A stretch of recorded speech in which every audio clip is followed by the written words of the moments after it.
Lumaking spoiled brat at walang kinatatakutan si James. Sa edad niyang 25 ay nakasandal pa rin siya sa yaman ng mga magulang. Mga magulang na abala naman sa pagpapayaman at puro materyal lang ang kaya nilang ibigay sa kanya. Kaya si James mulat sa pool ay ginagawa na lang niya ang gusto niyang gawin. Isang araw ay naboard na siya sa buhay. Tinawagan niya ang mga tropa para sa naisip niyang gawin. Nagpunta sila sa gubat para mamaril ng mga ibon. Kasama niya sina Paul, Josh, Mix at Dom. Nagtayo sila ng tent. Bala kasi nilang kinabukasan pa umuwi. Malaki ang gubat na yon at wala silang pakialam kahit marami raw mga engkanto at aswang na naninirahan doon. Hindi raw sasantuhin ng mga bala ni James ang mga yon. Minala sila nung umaga dahil wala silang nabaril ng mga ibon. Mukhang naramdaman ng mga ito ang panganib kaya nagsipagkubli. Pero hindi sila susuko. Hindi sila aalis sa gubat na yon ng bigo. Maghahating gabi na nang makarinig sila ng pagkaluskos mula sa malalagong mga halaman. Agad silang nagsipagbangunan sa tent, nakiramdam at sinundan ang naririnig nila. Hanggang sa tumambad sa kanila ang isang kalahating tao ang anyo na may pakpak. Isang manananggal. Natulala sila sa takot pero hindi si James. Ginamit niya ang baril. Pinaputukan ang nakakatakot na nilalang ng dilim na aatake na sana sa kanila. Tinangkapan ng manananggal na lumipad palayo, ngunit paulit-ulit siyang pinaputukan ni James kaya't para siyang eroplanong nagpagewang-gewang sa ere hanggang sa tuluyang bumagsak sa lupa. Patakbo nilang nilapitan ang kinabagsakan ng manananggal. Nanlalaki ang mga mata nila sa nakikita. Hindi sila makapaniwala na napuruhan yun ni James. Saglit lang ang pagkatulala nila. Napalitan agad ng tuwa, nag-apiran, nagtawanan at nagtalunan sa sobrang saya ang magkakaibigan.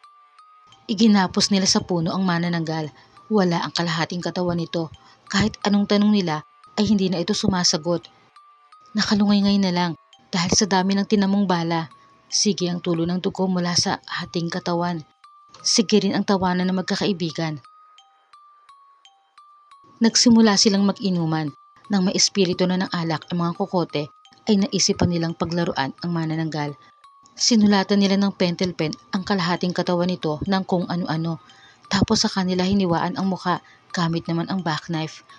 Ginawa rin nilang dartboard ang katawan gamit ang kanika nilang balisong. Pati sa noo ay tinamaan.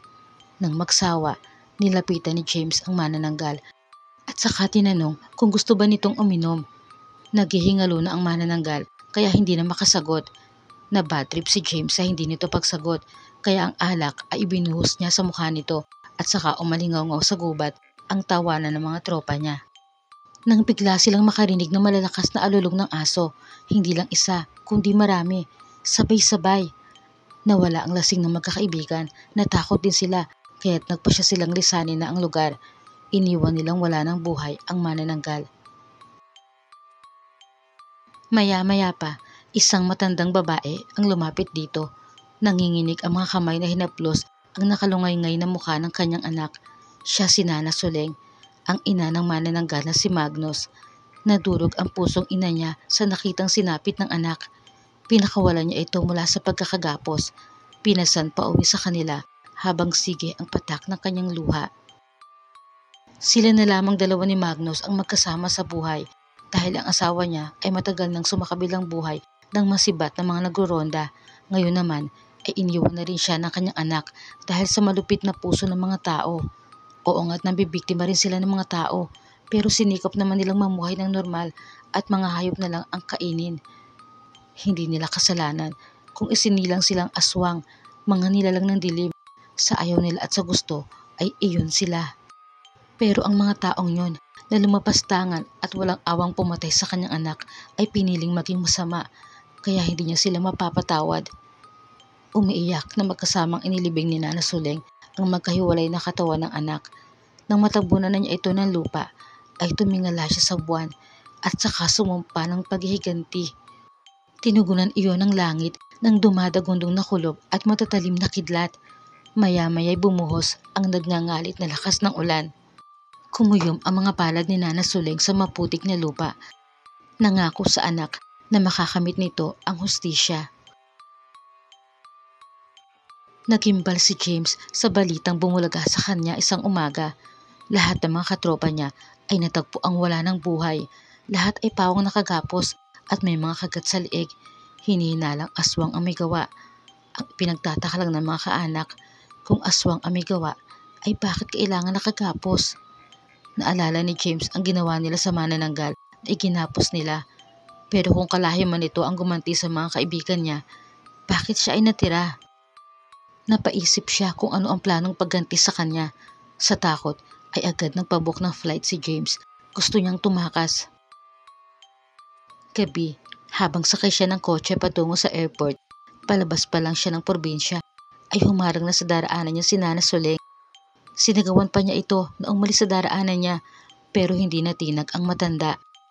Kukunin sana niya ang baril, ngunit gayon na lang ang pagkasindak niya. Nang pag-angat niya ng mukha, ay napapalibutan na siya ng napakaraming manananggal. Inuuga ang kotse niya hanggang sa mabasag ang bintana at makuha siya ng mga ito. Nahimatay na lang sa takot si James. Nagmulat ng mata si James na nasa harap siya ng isang kubo. Nakagapos sa puno. Galit na galit siya, pinagmumura ang matandang babae na nakaupo sa isang tumba-tumba sa balkonahe ng kubo. Mataman lang nakatitig sa kanya. Nagpumiglas si James, ibinuhos ang lakas para makawala sa tali. Nagawa naman niya. Lalapitan sana niya ang matanda para saktan, ngunit bigla ay hindi siya makagalaw. Naramdaman niya ang sobrang pananakit ng likod na animo binabanat. Ilang saglit lang ay may kung anong umusbong sa likod niya.